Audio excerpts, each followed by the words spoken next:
నిత్య పూజలివివు నేరిచిననో ప్రత్యక్షమైనట్టి పరమాత్మునికి నిత్య పూజలివివో.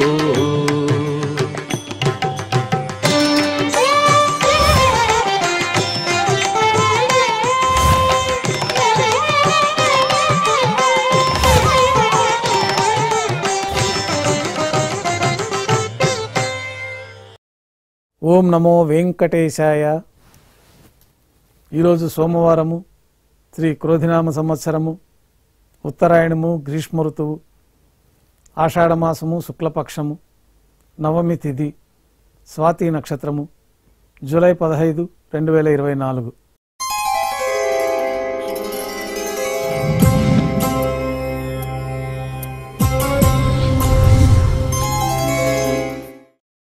మాధ్యాహ్నిక ఆరాధనలో భాగంగా పంచపాత్రలో శుద్ధ తోయాన్ని నింపుకొని మూలమూర్తికి, ఉత్సవమూర్తులకు ఉపచారాలు సమర్పించి అష్టోత్తర శతనామావళితో తులసి దళములతో అర్చన జరిపి మాధ్యాహ్నిక నైవేద్యంలో భాగంగా అన్నప్రసాదాలు, పన్యారాలు ఘంటానాదం మధ్య నైవేద్యంగా సమర్పిస్తారు. నైవేద్యం పూర్తయిన తర్వాత భక్తుల్ని సర్వదర్శనానికి అనుమతిస్తారు. ఉభయ దైవేలతో శ్రీ మలయప్ప స్వామి వారు బంగారు తిరిచిపైన వేంచేస్తారు. మేళతాళాలతో ఊరేగింపుగా విమాన ప్రదక్షిణంగా సంపంగి ప్రాకారంలో గల కళ్యాణ మండపానికి చేరుకుంటారు. కళ్యాణోత్సవం ప్రారంభమవుతుంది. పుణ్యాహవాచనము, సద్యోంకురార్పణము, రక్షాబంధనము, అగ్నిప్రతిష్ఠ, స్వామివారికి, అమ్మవార్లకి నూతన పట్టు వస్త్రాల సమర్పణ, మహాసంకల్ప పఠనము, మాంగళ్యాలకి అభిషేకము, ఆరాధన నిర్వహించిన తర్వాత స్వామివారి తరఫున మాంగళ్యాలను అమ్మవారికి సమర్పణ, కర్పూర నీరాజనం, విశేషమైన హోమాలతో పూర్ణాహుతి పూర్తయిన తర్వాత మాలా పరివర్తనం అనే కార్యక్రమాన్ని నిర్వహించి అమ్మవార్లని స్వామివారి చెంతకు చేర్చి ఈ సందర్భంగా అక్షతారోపణం అనే వైదిక కార్యక్రమాన్ని నిర్వహించి కర్పూర నీరాజనము, నైవేద్యము, తిరిగి కర్పూర నీరాజనంతో కళ్యాణోత్సవం పూర్తవుతుంది. కళ్యాణోత్సవం భక్తుల దర్శనం అనంతరం ఉభయ దేవేరులతో శ్రీ మలయప్ప స్వామివారు మేళతాళాలతో ఊరేగింపుగా ధ్వజస్తంభం వద్ద కల అద్దాల మండపానికి చేరుకుంటారు. వేదపారాయణ నడుమ అద్దాల మండపంలో ఊంజల్ సేవ నిర్వహిస్తారు.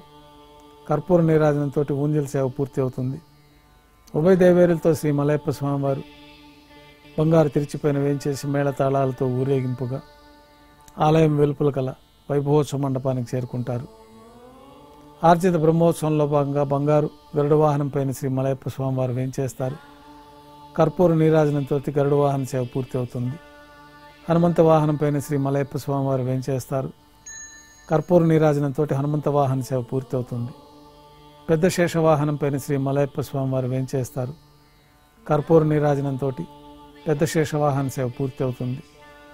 బంగారు తిరిచిపోయిన ఉభయ దేవేరులతో కలిపి శ్రీ మలయప్ప స్వామివారికి కర్పూర నీరాజన సమర్పణతో ఆర్జిత బ్రహ్మోత్సవం పూర్తి అవుతుంది.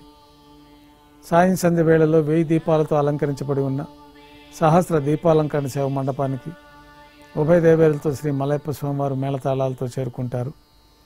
వేదం, గానం, నాదం నడుమ సహస్ర దీపాలంకరణ సేవ జరిపి నక్షత్ర నీరాజనము, కర్పూర నీరాజనంతో సహస్ర దీపాలంకరణ సేవ పూర్తి చేసుకొని బంగారు తిరిచిపోయిన 4 తిరువీధుల ఉత్సవం జరుపుకుంటూ భక్తులను అనుగ్రహించి ఆలయంలోకి వేంచేస్తారు.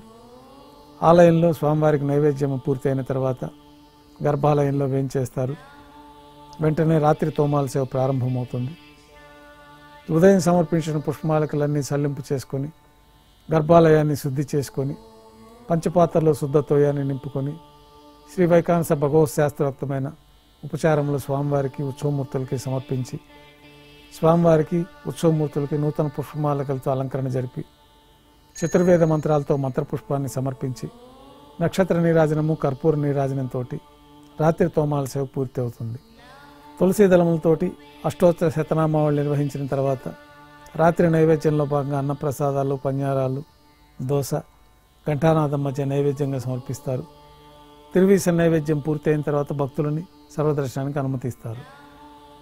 కొద్ది విరామం తర్వాత ఏకాంత సేవలో భాగంగా రాత్రి సమర్పించిన పుష్పమాలికలన్నీ సల్లింపు చేసుకొని గర్భాలయాన్ని శుద్ధి చేసుకొని పంచపాత్రలో బ్రహ్మ తిరువారాధనకు బంగారు బిందులోని తీర్థాన్ని సమర్పించి ఏకాంత సేవలో భాగంగా బంగారు పట్టు పాన్పు పైన కౌతుక భైరమైన శ్రీ భోగ శ్రీనివాసమూర్తి వారిని వేంచేపు చేసి దారోష్ణమైన గోక్షీరము, జీడిపప్పు, ద్రాక్ష, బాదం పప్పు కలిపిన మిశ్రమం నైవేద్యంగా సమర్పించి కర్పూర నీరాజనంతో ఏకాంత సేవ పూర్తి అవుతుంది. ఓం నమో వెంకటేశాయ.